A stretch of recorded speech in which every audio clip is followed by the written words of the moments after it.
नमस्कार। मौसम चलावास में आपका स्वागत है। बात करते हैं राजस्थान के मौसम के बारे में, जिसमें आपको बताएंगे कि अगले 24 घंटों के दौरान किस प्रकार रहेगा मौसम। यहाँ पर वर्तमान में देखें तो मौसमी प्रणालियाँ इस प्रकार बनी हुई है। अफगानिस्तान के उत्तर मध्य भागों पर एक WD है और यहीं पर जेट दक्षिण जुकाम में है, जबकि पाकिस्तान के उत्तर पूर्वी भागों से लगाकर भारत के उत्तरी क्षेत्रों से होते हुए जेट उत्तर से निकल रही है, यानी दक्षिण छोर उत्तर में है। और ये तिब्बत पठार से होते हुए, यानी तिब्बत पठार के उत्तर से होते हुए गुजर रहा है दक्षिण छोर। एक सर्कुलेशन या चक्रवाती हवा का क्षेत्र कह सकते हैं दक्षिण मध्य पाकिस्तान पर, जहाँ पर कुछ मेघ गर्जन खंड वर्षा की गतिविधियाँ भी बन रही हैं। वहीं अरब देशों के क्षेत्र पर भी एक सर्कुलेशन अरब सागर के उत्तर पश्चिमी तटीय किनारों पर बना हुआ है, जबकि अरब के उत्तर पश्चिम में देखें तो यहाँ पर एक उच्च दबाव की गतिविधियों का क्षेत्र है। वहीं एक उच्च दबाव की गतिविधियों का क्षेत्र भारत के उत्तर पश्चिमी इलाकों के आसपास, यानी ये जेट धारा के दक्षिण छोर में है और ये ऊंचाई पर होता है। जब कोई सिस्टम आगे बढ़ता है तो अगर वहाँ पर भी उच्च दबाव की गतिविधियों का क्षेत्र ज़्यादा बना रहता है, यानी जेट जब दक्षिण और उत्तर झुकाव में ज़्यादा होती है, उस दौरान जेट में हाई प्रेशर और लो प्रेशर वाला क्षेत्र होता है। इस समय जेट उत्तर दक्षिण झुकाव में है, यानी दक्षिण में है, कहीं कहीं उत्तर में है। कभी कभी जेट पूर्व से पश्चिम तक, या कह सकते हैं पश्चिम से पूर्व की ओर बढ़ते हुए बिल्कुल एक समान होती हैं। हल्का सा झुकाव होता है, लेकिन वह ऊपर से नीचे की ओर बहती है और नीचे से वापस ऊपर की ओर बहती है, यानी किसी भी दिशा में ये हवाएं जेट की बह सकती हैं। यानी जैसे अपन मानते हैं कि 10 दिशाएं होती है, तो 10 दिशाओं में से किसी भी दिशा में जेट की हवाएं बह सकती हैं। तो ये इस प्रकार बहती हैं। तो ऊंचाई पर यहाँ पर एक उच्च दबाव की गतिविधियों का क्षेत्र है और सिस्टम यहाँ पर आगे नहीं बढ़ पाया। उसकी वजह भी एक ये सिस्टम, और वहीं दूसरी ओर देखें तो अरब सागर के दक्षिण भागों के आसपास बना हुआ एक उत्तरी गोलार्ध के आसपास का सर्कुलेशन तेज़ी से हवाओं को पुश कर रहा है और इसकी गहराई आसमान में काफ़ी ऊंचाई तक है, जिसकी वजह से जो अरब सागर से सतही हवाएं बहती है, जो कि सतह से लगाकर 500-600 मीटर तक अमूमन चलती हैं, लेकिन जब इसकी गहराई काफ़ी ज़्यादा बढ़ जाती है ऊंचाई में, यानी 3000 मीटर 4000 मीटर तक, तब ये मौसमी प्रणाली को भी इफ़ेक्ट डालती हैं आगे बढ़ने में। और इसके साथ ही अगर उसी दिशा में, यानी उत्तर पश्चिम भारत में कोई उस दौरान हाई प्रेशर बन जाए तो भी वह मुश्किलें पैदा करता है सिस्टम के लिए। और इसके अलावा चीन सागर के आसपास से लगाकर बार बार बनने वाले जो समुद्री तूफ़ान हैं, वह भी हवाओं को तेज़ी से अपनी ओर खींचते हैं, जिससे बंगाल की खाड़ी में बनकर सिस्टम उत्तर पश्चिम दिशा में बढ़ता है। उस दौरान बड़े प्रभावी सिस्टम के वैक्यूम के कारण, यानी खिंचाव के कारण, ये सिस्टम प्रभावित होते हैं। तो कुल मिलाकर 2-3 मौसमी प्रणालियाँ कभी कभी एक साथ ऐसी उभर जाती हैं कि सिस्टम को जो है ज़्यादा आगे नहीं बढ़ने देती हैं, लेकिन ये एक समान कई दिनों तक बनी नहीं रहती है। ये प्रणालियाँ बनती बिगड़ती रहती हैं। कई बार एक प्रणाली बिगड़ जाती हैं तो भी कुछ प्रभाव देखने को मिलता है। तो अब यहाँ पर जेट का उत्तरी झुकाव है भारत पर और दक्षिण झुकाव अफगानिस्तान, कुछ दक्षिण पश्चिम पाकिस्तान के आसपास है। जल्द ये अगले 3-4 दिनों में झुकाव भारत के उत्तर पश्चिमी क्षेत्रों पर भी कुछ होगा, उत्तर राजस्थान के आसपास से लगाकर, जिससे उच्च दबाव की गतिविधियों का क्षेत्र यहाँ से हट जाएगा, जो भी इस दौरान यहाँ पर जेट के उत्तर और अफगानिस्तान के आसपास अरब देशों के उत्तर में दक्षिण है लो बेल्ट और उच्च दबाव का क्षेत्र, हाई प्रेशर कह सकते हैं। तो इसकी वजह से मौसमी प्रणालियों में काफ़ी ज़्यादा प्रभाव पड़ता है आगे बढ़ने में या डेवलप होने में या बारिश देने में। और जैसे ही ये बदल कर पूर्वोत्तर भारत की ओर निकल जाएगा आगे, पूर्वोत्तर भारत से भी आगे, और उस दौरान लो बेल्ट उत्तर पश्चिम भारत पाकिस्तान से लगा कर रहेगा। ये 6 तारीख से आने वाले एक WD, यानी 6-7 से लगाकर एक WD, और उसी समय जेट का दक्षिण झुकाव हलचल पैदा करेगा उत्तरी हिमालयी राज्यों से लगाकर, और जिसकी वजह से जो दूसरी मौसमी प्रणालियां हैं वह भी बदलेगी। और उस दौरान जो आगे बढ़ रहे सिस्टम हैं उत्तर पश्चिम दिशा में, उनको भी जो हैं कुछ और आगे बढ़ने के लिए जगह मिल जाती हैं।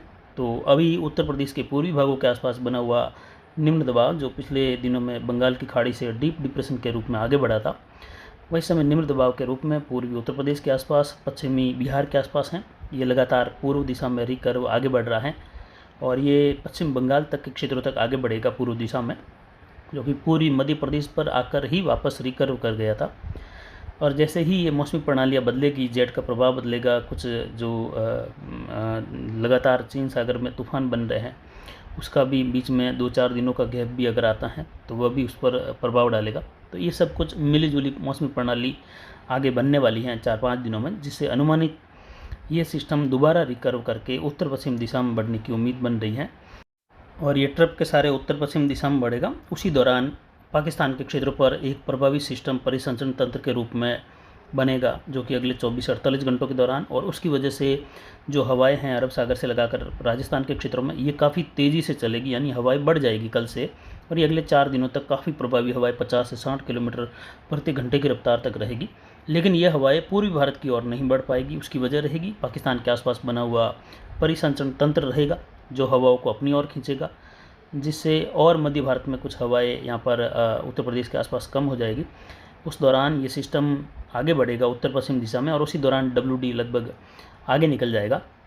तो जब तक हवाएं प्रभावी और उच्च दबाव की गतिविधियों का क्षेत्र दोबारा उभरेगा, तब तक सिस्टम लगभग राजस्थान के उत्तर पूर्वी क्षेत्रों के करीब, यानी दक्षिण पश्चिमी उत्तर प्रदेश और दिल्ली तक के क्षेत्रों के करीब, ग्वालियर और भरतपुर धौलपुर के आसपास तक पहुंचने की उम्मीद रहेगी। ये एक अनुमानित बता रहा हूं कि इस प्रकार की मौसमी प्रणालियाँ जेट की वजह से बदलेगी। उसी दौरान जो सिस्टम आगे बढ़ रहा होता है उत्तर पश्चिम दिशा में, उसकी राह भी फिर बदलेगी। हवाएं जो अरब सागर से बढ़ रही हैं उसका भी कुछ परिवर्तन होगा। तो ये अगर इस प्रकार पैटर्न बनता है, जैसा कि आप मैप में देख रहे हैं, एक चक्रवाती होगा या कह सकते हैं परिसंचरण तंत्र मध्य पाकिस्तान पर, हवाएं काफ़ी तेज़ी से अरब सागर से बढ़ रही हैं, गुजरात, उत्तर पश्चिम, राजस्थान के पश्चिमी इलाके, दक्षिण पूर्व पाकिस्तान, और ये हवाएं यहाँ पर बने हुए परिसंचरण तंत्र की वजह से बढ़ेगी और ज़्यादा। क्योंकि जब भी सर्दी के दिनों में भी अपन देखते हैं कि जब भी कोई WD आता है तो उस दौरान हवाएं उत्तर पश्चिम से ठंडी शुष्क हिमालय से आ रही होती हैं, लेकिन हवाएं बदलकर अरब सागरीय हो जाती हैं, यानी दक्षिण पश्चिम से शुरू हो जाती हैं और हवाएं काफ़ी तेज़ी से चलने लगती हैं। तब जो हैं ये जो जानकारी नहीं देखते उनको भी एहसास हो जाता है कि बादल छाएंगे और कहीं कहीं बारिश होगी, ऐसा अनुमान बुजुर्ग लोग भी लगा लेते हैं। तो ये इसी चक्रवाती हवा के क्षेत्र की वजह से जो WD से प्रेरित होता है, जो परिसंचरण तंत्र बनता है, उसकी वजह से ये हवाएं चलने लगती है अरब सागरीय, और उस दौरान WD के जो सिस्टम होता है WD उसको सपोर्ट करता है, नमी के रूप में हवाएं यहाँ पर पहुँच जाती हैं और WD सक्रिय रूप में होता है। ठीक इसी प्रकार अब भी अगर मौसमी प्रणालियाँ ये WD वाली यहाँ पर बनती हैं अगले 24 घंटों के बाद में, यानी जो बनने वाली है, उसकी वजह से हवाएं जो दक्षिण पश्चिम से ही चल रही हैं इसमें और ज़्यादा तेज़ी आएगी, यानी ये हवाओं को और ज़्यादा बढ़ाएगा, अपनी ओर खींचेगा, जिससे पूर्वोत्तर भारत की ओर बढ़ने वाली हवाएं लगातार ऊंचाई तक वह प्रभावित होगी, यहाँ पर रुकेगी, इस परिसंचरण तंत्र की ओर बढ़ेगी, उधर सिस्टम दोबारा इसकी वजह से रिकर्व करके आगे बढ़ेगा। जो उत्तर पश्चिम भारत पर उच्च दबाव की गतिविधियों का क्षेत्र है वह भी यहाँ से हट जाएगा और लो बेल्ट जोन यहाँ पर उत्तर पश्चिम भारत के क्षेत्रों में हो जाएगा, जिससे ये सिस्टम यहाँ पर जो है खिंचाव के रूप में पुनः उत्तर पश्चिम दिशा में आगे बढ़ेगा, क्योंकि इसको जगह मिल जाएगी आगे बढ़ने के लिए। तो ये एक अनुमानित हमारा अनुमान लग रहा है, हमें अनुमानित जो विश्लेषण बैठ रहा है वो आपको हम बता रहे हैं कि ये सिस्टम दोबारा लगभग 10 तारीख तक पुनः रिकर्व करके उत्तर पूर्वी राजस्थान के आसपास तक पहुंच जाएगा इस WD के और जेट के प्रभाव के कारण, जेट की बदलती हुई स्थिति के कारण। तो उस दौरान राजस्थान के क्षेत्रों में पूर्वोत्तर राज्यों से लगाकर उत्तर भारत और उत्तर पश्चिम भारत के क्षेत्रों में बारिश में हलचल बढ़ जाएगी, यानी वैसे पूर्वोत्तर में बारिश हो रही है, बिहार उत्तर प्रदेश में भी भारी वर्षा होगी, लेकिन फिर से दक्षिण पश्चिमी उत्तर प्रदेश, दिल्ली, पंजाब और उत्तर पूर्वी उत्तरी राजस्थान, मध्य राजस्थान, दक्षिण पूर्वी राजस्थान में और इधर दक्षिण पश्चिमी राजस्थान में भी उस दौरान खंड वर्षा की संभावनाएं बढ़ जाएगी, जिसमें भरतपुर संभाग, जयपुर संभाग यानी भरतपुर, धौलपुर, करौली, सवाई माधोपुर से लगाकर झुंझुनू, सीकर, अजमेर, टोंक, सवाई माधोपुर तक के क्षेत्र हैं, अजमेर से लगाकर यहाँ पर हल्की मध्यम से तेज़ बारिश की संभावनाएं 10 तारीख के आसपास से लगाकर 9 की दोपहर के बाद से लगाकर ये हलचल तंत्र की वजह से यहाँ पर बढ़ जाएगी। और उसके अलावा बीकानेर संभाग के क्षेत्रों में भी देखें तो गंगानगर, हनुमानगढ़, बीकानेर, चूरू, उस दौरान हल्की मध्यम कहीं कहीं तेज़ खंड वर्षा, तो कुछ जगहों पर मौसम शुष्क भी बना रहेगा। फिलहाल ये विश्लेषण अभी अनुमानित बन रहा है जिसका मैंने आपको अभी बताया है। तो ये जानकारी आज के लिए केवल इस पर ही थी कि किस प्रकार मौसमी प्रणाली या पैटर्न बदल सकता है। और उसके बाद जैसा कि बार बार बताया गया कि 9 अगस्त से लगाकर 12 अगस्त के मध्य बंगाल की खाड़ी के उत्तर में एक नया निम्न दबाव या मौसमी प्रणाली बनने की संभावना है। वजह से पुनः पूर्वी भारत से लगाकर पश्चिम की ओर उत्तर पश्चिम दिशा में बढ़ता हुआ सिस्टम यहाँ पर देखने को मिलेगा। और उसकी वजह से देखें तो आने वाले समय में 12-13 अगस्त से लगाकर दोबारा बारिश की गतिविधियाँ राजस्थान के जयपुर, भरतपुर, कोटा से लगाकर जोधपुर संभाग और बीकानेर संभाग के क्षेत्रों में 12-13 अगस्त के आसपास से लगाकर लगभग 20 अगस्त के मध्य में बारिश हल्की मध्यम कहीं तेज़ तो कहीं मूसलाधार वर्षा के रूप में होने के संकेत मिल रहे हैं। ये मौसमी प्रणालियाँ अगले 10 दिनों से लगाकर 15 दिनों के मध्य दर्ज होने जैसी संभावनाएं बन रही हैं। तो जो किसान ज़्यादा चिंतित हो रहे हैं कि अब जो है बारिश अगस्त महीने में होगी नहीं, तो ये विश्लेषण इसीलिए हमने किया ताकि एक संभावनाएं नज़र आए कि कब संभावनाएं फिर से उभर रही है बारिश की। ये जानकारी इसलिए आपको इस विश्लेषण में दी गई लंबी। आगे भी इस पर जानकारी देते रहेंगे लगातार। अगले 24 घंटों के दौरान उत्तर पूर्वी राजस्थान में हल्की मध्यम कहीं तेज़ खंड वर्षा भरतपुर संभाग, कुछ जयपुर संभाग के क्षेत्रों में रहेगी। कुछ हनुमानगढ़, गंगानगर, चूरू के इलाकों में छुटपुट खंड वर्षा की संभावना। इधर अरावली रेंज के सिरोही से लगाकर पाली, दक्षिण पूर्व जालोर, कुछ जोधपुर से लगाकर बाड़मेर के इलाकों में छुटपुट खंड वर्षा होने की संभावना। एक दो के स्थानों पर मध्यम तेज खंड वर्षा अरावली रेंज, पाली और सिरोही रेवदर तक के क्षेत्रों में दर्ज होने की संभावनाएं बन रही है। फिलहाल अभी के लिए इतना ही। नमस्कार, जय हिंद, जय भारत।